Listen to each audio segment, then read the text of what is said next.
came home from the 2010 Tour de France, and waiting for me at home were a cadre of federal investigators, right? Mm. And Just like the movies? just like the movies. Wow. And it took a while for me to kind of clear my own name in all of this.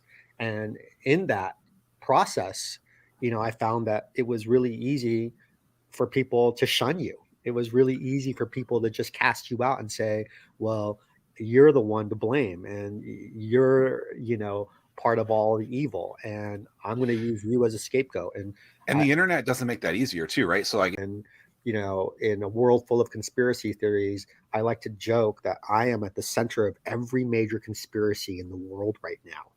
If you connect all the dots on the internet, sorry guys, I'm going to let it happen.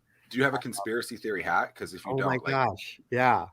you Yeah. do? I mean, no, that's a great idea. Right. And it's funny because I have met a lot of people who have left a lot of nasty comments on the internets about me. And, I've met people who have come up and said, yeah, I was just really angry at the time, and I just made this nasty comment about you because I didn't know who else to blame. And I'm sorry. And I'm like, well, you want to go and delete that comment? And they're like, I'm sorry, I can't. It's there forever. And I'm like, yeah, okay. But it's interesting because I have really good friends who, were born out of that conflict and born out of that, maybe angry, that anger and that vitriol.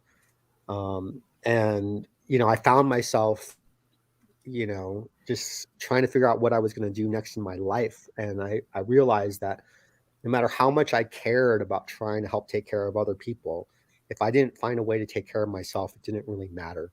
And there was an athlete who I had formerly coached named Ian McGregor, who really cared about me, and, was one of the few guys who just didn't abandon me. And he had been injured as an athlete, and had begun working for me on different projects when I worked for Lance.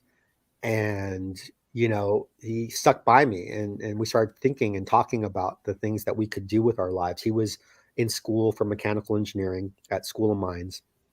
And these athletes I had formerly worked with during this time were still calling me and saying, hey, I know you're in a world of hurt, but can you send us a batch of that drink mix? Can you share with us the recipes that you made for us while we were on tour? And initially I was kind of, irritated by it, but then I was like, I'm not doing anything. And they're still my friends. So Ian and I would make up these small batches in a blender and send them off to our friends. And then eventually more and more folks started asking for the stuff.